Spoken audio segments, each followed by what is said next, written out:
नेहा हर दिन की तरह ऑफिस जाने के लिए बस स्टॉप पर खड़ी थी। उसकी नजरें घड़ी पर थीं। बस आने में अभी 10 मिनट थे, लेकिन तभी उसकी नजर सामने खड़े एक आदमी पर पड़ी। वो दुबला पतला, लंबा और हल्के भूरे रंग के कपड़ों में था। सबसे अजीब बात यह थी कि वो बस स्टॉप के कोने में एक ही जगह खड़ा होकर सामने की ओर देख रहा था, बिना हिले डुले। पहले दिन नेहा ने ध्यान नहीं दिया, दूसरे दिन भी अनदेखा कर दिया, लेकिन जब तीसरे दिन भी वो आदमी ठीक उसी जगह उसी मुद्रा में खड़ा मिला तो उसे अजीब लगा।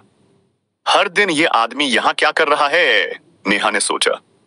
अगले दिन उसने हिम्मत करके उस आदमी से पूछने का फैसला किया। वो धीरे धीरे उसके करीब गई और हिचकिचाते हुए बोली, आप हर रोज यहाँ खड़े रहते हैं, किसका इंतजार कर रहे हैं? आदमी ने धीरे से उसकी ओर देखा। उसकी आंखों में एक गहरी उदासी थी। वो कुछ बोलने ही वाला था कि तभी बस आ गई। नेहा का ध्यान बस की ओर गया और जब उसने दोबारा पीछे मुड़कर देखा तो वो आदमी गायब हो चुका था। अजीब है, ये आदमी गया कहां? नेहा घबरा गई।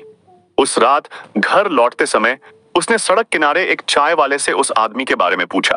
चाय वाला सुनते ही सिहर उठा। बिटिया, वो आदमी? वो तो 1 साल पहले मर चुका है। उसी बस स्टॉप पर उसका एक्सीडेंट हुआ था जब वो अपनी पत्नी को लेने आया था। आज भी वो शायद उसका इंतजार कर रहा है। नेहा के हाथ से चाय का कप छूट गया। हर दिन यह आदमी जो हर दिन बस स्टॉप पर खड़ा रहता था, 1 साल पहले मर चुका था। चाय वाले की बातों ने उसके दिमाग में हलचल मचा दी। लेकिन सबसे डरावनी बात यह थी कि अगले दिन वो फिर से वहीं खड़ा था। इस बार नेहा ने हिम्मत जुटाई। डरते डरते वो उसके पास गई और धीरे से बोली, आप कौन हैं? आदमी ने धीरे से उसकी तरफ देखा। उसकी आंखें गहरी थीं, जैसे उनमें कोई पुराना दर्द छुपा हो। तुम मुझे देख सकती हो? उसने हैरानी से पूछा। नेहा के शरीर में ठंड सी दौड़ गई। हाँ, और सब लोग भी आपको देखते हैं। आदमी उदास हंसी हंस पड़ा। नहीं, कोई और मुझे नहीं देख सकता, सिर्फ तुम देख सकती हो। अब नेहा को एहसास हुआ कि शायद भगवान मुझे कोई संकेत देना चाहते हैं। आप यहाँ हर रोज क्यों खड़े रहते हैं? उस आदमी ने एक लंबी सांस ली और कहा, मैं प्रतीक्षा कर रहा हूँ मेरी पत्नी की। मैंने उससे वादा किया था कि मैं उसे लेने आऊंगा, लेकिन शायद उसकी आत्मा अपने अधूरे वादे की वजह से इस दुनिया में अटकी हुई थी। आपकी पत्नी अब कहाँ है? नेहा ने पूछा। आदमी ने सड़क की ओर इशारा किया। नेहा ने उस ओर देखा और एक पल में उसकी सांसें थम गईं। बस स्टॉप के दूसरी ओर एक बुजुर्ग औरत खड़ी थी। उसके हाथ में एक पुराना पर्स था और आंखों में इंतजार की छाया। नेहा समझ गई, वो उसकी पत्नी थी जो हर दिन अपने पति की राह देख रही थी, बिना यह जाने कि वो अब इस दुनिया में नहीं है।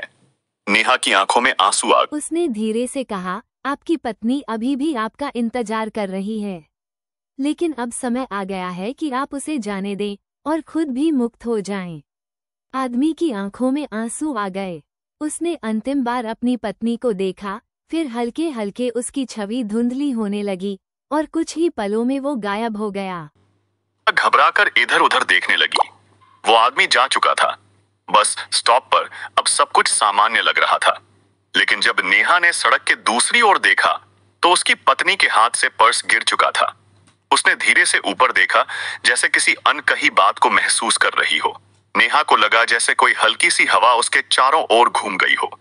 उसने एक गहरी सांस ली और अपने मन में कहा, एक अधूरी कहानी आज पूरी हो गई। अगर मेरी कहानियाँ पसंद आती हैं तो लाइक कीजिए, सब्सक्राइब कीजिए और हाँ, कमेंट भी कीजिए। अगर नहीं भी आती हैं तो भी कमेंट करके ज़रूर बताएं, ताकि मैं इससे बेहतर करने की कोशिश करूँगी।